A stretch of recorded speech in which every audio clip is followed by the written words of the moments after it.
Bismillahirrahmanirrahim. Alhamdulillahi wa kafa. Salatu wa salam ala ibadihi alladhina istafa. Hususan ala aftalihin wa hakimin nabiyyin Muhammadin alamin wa ala alihi wa sahbihi ajma'in amma ba'd. போன பதிவில் இஸ்ஹாக் அலைஹிஸ்ஸலாத்து வஸ்ஸலாம் அவர்களுக்கும் Rebecca அலைஹிஸ்ஸலாத்து வஸ்ஸலாம் அவர்களுக்கும் எப்படி திருமணமானது அப்படிங்கிற செய்தியை பற்றி பார்த்தோம். இதில் ஒரு முக்கியமான விஷயத்தை நாம் புரிந்து கொள்ள வேண்டும். அல்லாஹு தாலா இஸ்மாயில் அலைஹிஸ்ஸலாத்து வஸ்ஸலாம் அவர்களை பற்றி கூறும்போது சூரா அல் மரியம் 54வது வசனம், வதுகுர் ஃபில் கிதாபி இஸ்மாயில் இன்னஹு கான சாதிகல் வாதி. இந்த வேதத்தில் இஸ்மாயில் அலைஹிஸ்ஸலாத்து வஸ்ஸலாம் அவர்களை பற்றி நினைவு கூறுவீராக, நிச்சயமாக அவர்கள் வாக்குறுதியை நிறைவேற்றும் வகையில் உண்மையாளராக இருந்தார். வகான ரசூலன் நபியா. இந்த வசனத்தில் அல்லாஹ் தாலா சொல்லியிருப்பா இஸ்மாயில் அலைஹிஸ்ஸலாத்து வஸ்ஸலாம் அவங்க நபியாகவும் ரசூலாகவும் இருந்தாங்க அப்படின்னு சொல்லியிருப்பான். ஸோ அல்லாஹு தாலா இஸ்மாயில் அலைஹிஸ்ஸலாத்து வஸ்ஸலாம் அவர்களுக்கு நபி பொறுப்பையும் ரசூல் பொறுப்பையும் கொடுத்திருந்தான்.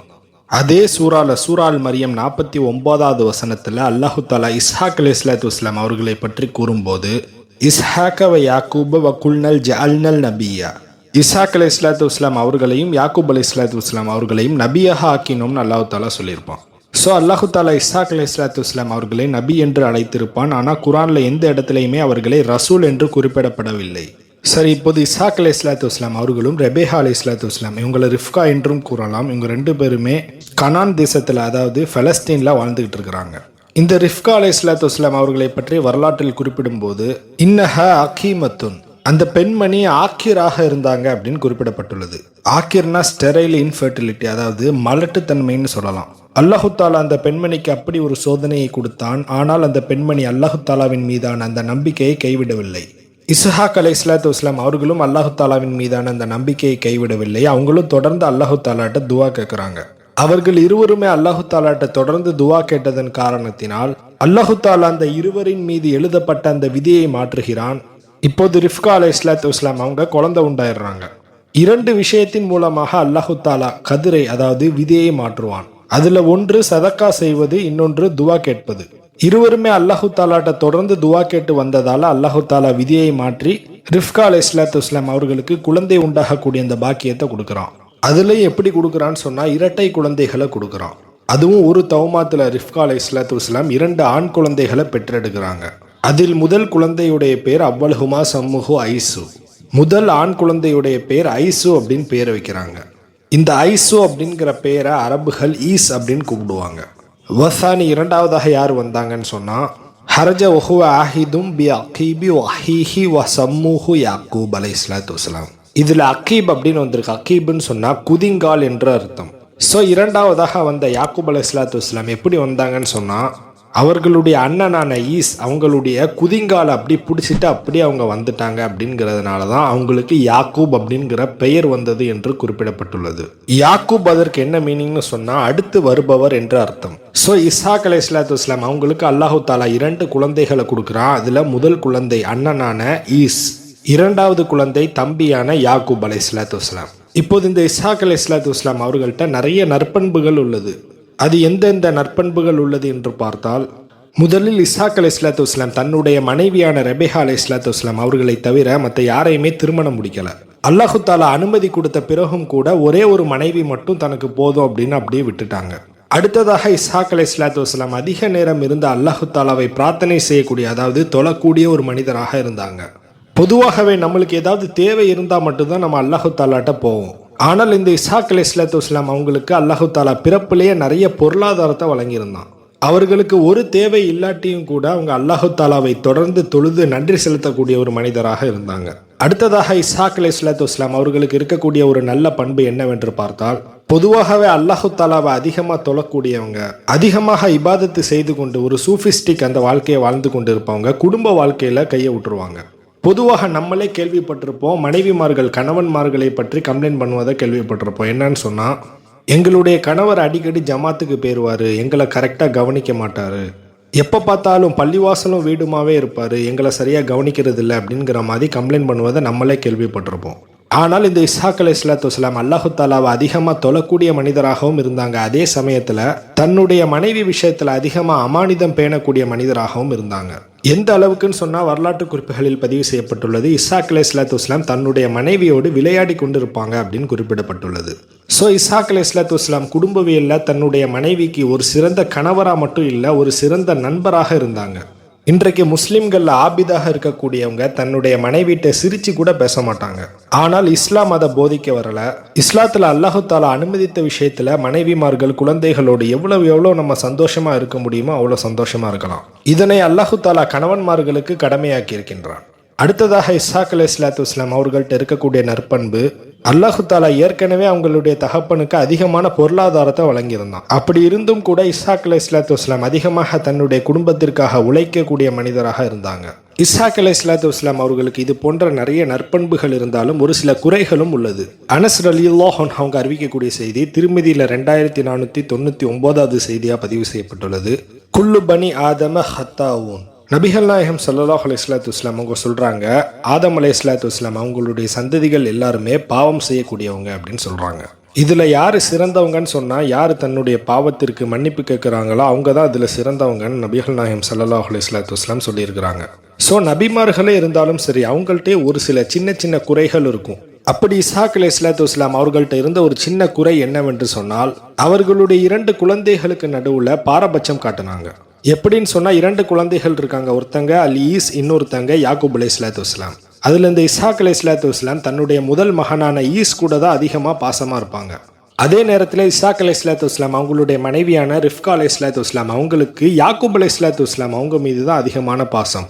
ஸோ இந்த இஸ்ஹாக் அலைஹிஸ்ஸலாத்து வஸ்ஸலாம் அவங்களுக்கு ஈஸ்னா ரொம்ப பிடிக்கும்.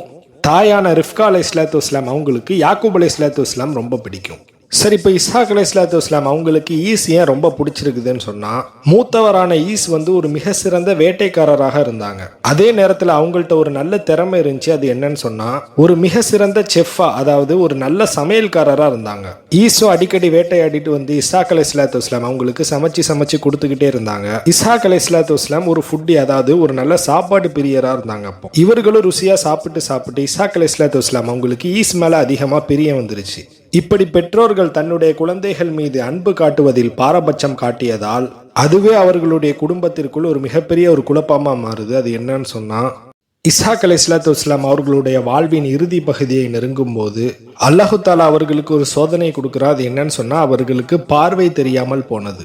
இந்த நிலையில் இருக்கும் பொழுது இஸ்ஹாக் அலைஹிஸ்ஸலாத்து வஸ்ஸலாம் தன்னுடைய முதல் மகனான யெஷுவை அழைக்கிறாங்க. யெஷு நல்லா வேட்டையும் ஆடுவாங்க, சமையலும் செய்வாங்க. இப்போது யெஷுவை அழைத்து இஸ்ஹாக் அலைஹிஸ்ஸலாத்து வஸ்ஸலாம் யெஷுட்ட சொல்றாங்க, அஸ்தகி அல்லிபினிகல் ஈஸ் தஆமன் வ அமருஹு அய்யதுஹப வ யஸ்தாத லஹு சைதன் வ யதுபஹு லஹு லயுபாரிக் அலைஹி வ யதுஹுவ லஹு. அல்லாஹு தஆலா நபிமார்களுக்குன்னு ஒரு சிறப்பு வச்சிருக்கிறான். அது என்ன சிறப்புன்னு சொன்னா, அது ஒரு துவா. அந்த துவாவை கேட்டா நிச்சயமாக ஹபுல் ஆயிரும். எல்லா நபிமார்களும் அந்த துவாவை கேட்டிருக்கிறாங்க, ஒரே ஒரு நபியை தவிர. அந்த நபி வேற யாருமே இல்லை, நமது இறை தூதரான நபிகள் நாயகம் ஸல்லல்லாஹு அலைஹி வஸல்லம் அவர்கள். நபிகள் நாயகம் ஸல்லல்லாஹு அலைஹி வஸல்லம் ஏன் இந்த துவாவை கேட்கலன்னு சொன்னா, அவங்க சொன்னாங்க, மறுமை நாள்ல என்னுடைய உம்மத்துக்காக நான் அந்த துவாவை பயன்படுத்துவேன்னு சொன்னாங்க. மற்ற நபிமார்களை கம்பேர் பண்ணும்போது நபிகள் நாயகம் ஸல்லல்லாஹு அலைஹி வஸல்லம் அவர்களுடைய உம்மத்தின் மீது அதிகமா அன்பு கொண்டிருக்கிறாங்க அப்படிங்கிறத இதன் மூலமாகவே நாம் புரிந்து கொள்ள வேண்டும். இப்போது இஸ்ஹாக் அலைஹிஸ்ஸலாத்து வஸ்ஸலாம் அவர்கள் தன்னுடைய முதல் மகனான ஈஸுக்கு அந்த துவாவை கேட்கணும்னு விருப்பப்பட்டாங்க. இப்போது இஸ்ஹாக் அலைஹிஸ்ஸலாத்து வஸ்ஸலாம் அவர்களுடைய மகன் ஈஸை அழைத்து சொல்றாங்க, நீங்க போய் வேட்டையாடுங்க, வேட்டையாடி அந்த உணவை எடுத்து சமைச்சு எனக்கு ஒரு விருந்து கொடுங்க. நீங்க அதனை கொடுத்த பிறகு நான் உங்களுக்கு ஒரு உன்னதமான துவா கேட்பேன். அந்த துவா கேட்ட உடனே ஹபுல் ஆயிரும் அப்படின்னு இஸ்ஹாக் அலைஹிஸ்ஸலாத்து வஸ்ஸலாம் அவர்களுடைய முதல் மகனான ஈஸிட்ட சொல்றாங்க. இப்போது ஈஸ் அவங்க அந்த துவாவை பெற வேண்டும் என்ற ஆர்வத்தில் அவங்க வேட்டையாட போயிட்டாங்க. இப்போது தகப்பனுக்கும் மகனுக்கும் நடந்து கொண்டிருந்த அந்த உரையாடலை ரிஃப்கா அலைஹிஸ்ஸலாத்து வஸ்ஸலாம், அதாவது இஸ்ஹாக் அலைஹிஸ்ஸலாத்து வஸ்ஸலாம் அவர்களுடைய மனைவியான ரிஃப்கா அலைஹிஸ்ஸலாத்து வஸ்ஸலாம் ஒளிந்திருந்து கேட்டுக்கிட்டு இருந்தாங்க. ரிஃப்கா அலைஹிஸ்ஸலாத்து வஸ்ஸலாம் அவர்களுக்கு அவர்களுடைய மகனான 2வது மகனான யாக்கூப் அலைஹிஸ்ஸலாத்து வஸ்ஸலாம் அவர்கள் மீது தான் பாசம் அதிகம். இந்த உன்னதமான துவா ஈஸுக்கு கிடைக்கக்கூடாது, அது யாக்கூப் அலைஹிஸ்ஸலாத்து வஸ்ஸலாம் அவர்களுக்கு தான் கிடைக்கணும் அப்படின்னு அவர்களுடைய தாயார் ஆசைப்பட்டாங்க. இப்போது ரிஃப்கா அலைஹிஸ்ஸலாத்து வஸ்ஸலாம் அவர்களுடைய 2வது மகனான யாக்கூப் அலைஹிஸ்ஸலாத்து வஸ்ஸலாம் அவர்களை அழைத்து, உன்னிடம் இருக்கக்கூடிய ஆடுகளை குர்பானி கொடுத்து அதை சமைத்து நீ உங்களுடைய தகப்பனான இஸ்ஹாக் அலைஹிஸ்ஸலாத்து வஸ்ஸலாம் அவங்களுக்கு நீ விருந்து வை அப்படின்னு அவங்களுடைய தாயார் சொல்றாங்க. இப்போது யாக்கூப் அலைஹிஸ்ஸலாத்து வஸ்ஸலாம் அவர்களும் குர்பானி கொடுத்து சமைக்க ஆரம்பிக்கிறாங்க. எந்த அளவிற்கு சுவையா சமைக்க முடியுமோ அவ்வளவு சுவையா சமைக்கிறாங்க. சமைத்த பிறகு யாக்கூப் அலைஹிஸ்ஸலாத்து வஸ்ஸலாம் இஸ்ஹாக் அலைஹிஸ்ஸலாத்து வஸ்ஸலாம் அவங்கள்ட்ட உணவை எடுத்துட்டு போறாங்க. அப்போது இஸ்ஹாக் அலைஹிஸ்ஸலாத்து வஸ்ஸலாம் அவர்களுக்கு பார்வை தெரியாது. யாரையாவது கண்டுபிடிக்கணும்னு சொன்னா தொட்டு பார்த்து தான் உணர்ந்து கொள்வாங்க.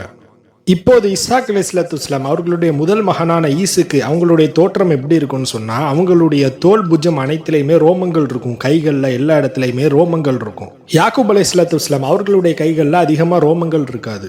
இப்போது ரிஃப்கா அலைஹிஸ்ஸலாம் ஒரு செயலை செய்யறாங்க. என்னன்னு சொன்னா, அந்த ஆடுகளுடைய முடிகள் அனைத்தையுமே யாக்கூப் அலைஹிஸ்ஸலாம் அவங்களுடைய கையில ஒட்டி விட்டுறாங்க. ஏன்னா ரிஃப்கா அலைஹிஸ்ஸலாம் அவங்களுக்கு அவர்களுடைய கணவரை பற்றி தெரியும். கண்டிப்பாக யாராவது பக்கத்தில் போனோன்னா அவங்க தொட்டு பார்த்து தான் உணர்ந்து கொள்வாங்க அப்படிங்கிறது அவங்களுக்கு ஏற்கனவே தெரியும். இப்போது மகனான யாக்கூப் அலைஹிஸ்ஸலாம் தந்தைட்ட இஸ்ஹாக் அலைஹிஸ்ஸலாம் அவங்க முன்னாடி சாப்பாடை போய் வைத்த உடனே, இப்போது இஸ்ஹாக் அலைஹிஸ்ஸலாம் நீ யாரு அப்படின்னு கேட்குறாங்க. அதற்கு யாக்கூப் அலைஹிஸ்ஸலாம் நான் உங்களுடைய மகன் தான் அப்படின்னு சொன்னாங்க. இப்போ தடவி பார்த்துட்டு சொன்னாங்க, உங்களுடைய உடல் அமைப்பை பார்க்கும்போது யெஷூ மாதிரி இருக்குது, ஆனால் உங்களுடைய குரலை பார்ப்பதற்கு யாக்கூப் அலைஹிஸ்ஸலாம் அவங்களை போன்று இருக்குது அப்படின்னு சொன்னாங்க.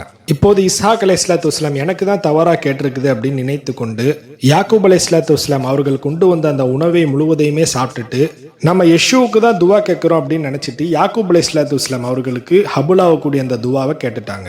அந்த துவாவில் என்னவெல்லாம் இருந்ததுன்னு சொன்னால், அல்லாஹு தாலா உன்னையும் உங்களுடைய சந்ததிகளையும் நபிமார்களா ஆக்கணும், உங்களுடைய சந்ததிகள் இந்த உலகத்திலே மிக சிறந்த சந்ததிகளா ஆகணும் அப்படின்னு துவா கேட்டாங்க. இதற்கடுத்து நம்ம பார்க்கக்கூடிய நபிமார்கள் எல்லாருமே யாக்கூப் அலைஹிஸ்ஸலாம் அவங்களுடைய சந்ததிகள் இருந்து வந்தவங்க தான் வருவாங்க. ஸோ இப்படி ஒரு மகத்துவம் மிக்க இந்த துவாவை யாக்கூப் அலைஹிஸ்ஸலாம் அவங்களுடைய தந்தை இஸ்ஹாக் அலைஹிஸ்ஸலாம் அவங்கள்ட்ட பெறுறாங்க. அவர்கள் என்னதான் ஏமாற்றி பெற்றுவிட்டாலும் அவங்க பெற்றுவிட்டாங்க அப்படிங்கிறது தான் நிதர்சனம். இப்போ யாக்கூப் அலைஹிஸ்ஸலாம் அவர்களுடைய தாயாருக்கு ரொம்ப மகிழ்ச்சி ஆயிடுச்சு. ஏன்னா இப்படி ஒரு கண்ணியமான நல்ல துவாவை பெற்றுட்டாங்க தன்னுடைய மகன் அப்படிங்கிற மகிழ்ச்சியில் இருந்தாங்க. இப்போது முதல் மகனான ஈஸ் வேட்டையாடி வந்து விட்டு அந்த உணவை சமைத்து இஸ்ஹாக் அலைஹிஸ்ஸலாம் அவங்கள்ட்ட கொண்டு வந்து கொடுக்குறாங்க. இப்போ இஸ்ஹாக் அலைஹிஸ்ஸலாம் அவங்களுடைய முதல் மகன்கிட்ட சொல்றாங்க, இப்போதானே நீ கொண்டு வந்து தந்த, நான் தான் உனக்கு துவா செஞ்சிட்டேனே அப்படின்னு சொன்னாங்க. உடனே ஈஸ் அவங்க சொல்றாங்க, நான் வரவே இல்லையே அப்படின்னு சொன்னாங்க. உடனே இஸ்ஹாக் அலைஹிஸ்ஸலாம் புரிந்து கொள்றாங்க, அங்க வந்தது இரண்டாவது மகனான யாக்கூப் அலைஹிஸ்ஸலாம் தான் வந்திருக்கிறாங்க அப்படிங்கிறத புரிந்து கொள்றாங்க. இப்போது முதல் மகனான ஈசுக்கு அவங்களுடைய தம்பி யாக்கூப் அலைஹிஸ்ஸலாம் அவங்க மீது அதிகமான கோபம் வந்து விட்டது. கோபம் வந்த பிறகு அவர்கள் கூறினார்கள், நான் என்னுடைய தம்பியை கொலை பண்ண போறேன் அப்படின்னு சொல்லிட்டாங்க.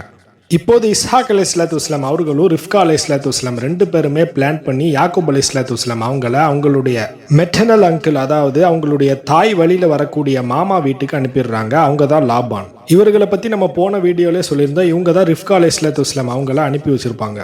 எதனால இஸ்ஹாக் அலைஹிஸ்ஸலாம் ரிஃப்கா அலைஹிஸ்ஸலாம் ரெண்டு பேருமே தன்னுடைய மகனை வெளியூருக்கு அனுப்பிச்சு வச்சாங்கன்னு சொன்னா, ஒருவேளை இஸ்ஸு அவங்களுடைய தம்பியை கொலை பண்ணிட்டாங்கன்னு சொன்னா, ஆதம் அலைஹிஸ்ஸலாம் அவர்களுடைய முதல் மகனான காபில் ஹாபிலை கொலை பண்ண அந்த சம்பவம் மாதிரி ஆயிரும் அப்படின்னு நினைச்சு பயந்து அவங்க வெளியூர் அனுப்பிட்டாங்க. இப்போது ஏமாற்றம் அடைந்த நிலையில் எஸ்ஸு அவங்க பயங்கர கோபத்தில் இருக்கிறாங்க, அவங்களுடைய தம்பி மீதும் அவங்களுடைய தாயார் மீதும். எஸ்ஸு ஏமாந்ததன் காரணத்தினால் அதற்கு பிராய்ச்சித்தமாக இஸ்ஹாக் அலைஹிஸ்ஸலாம் அவங்களுடைய முதல் மகனான எஸ்ஸுவிற்கு இன்னொரு உன்னதமான துவா கேட்கிறாங்க.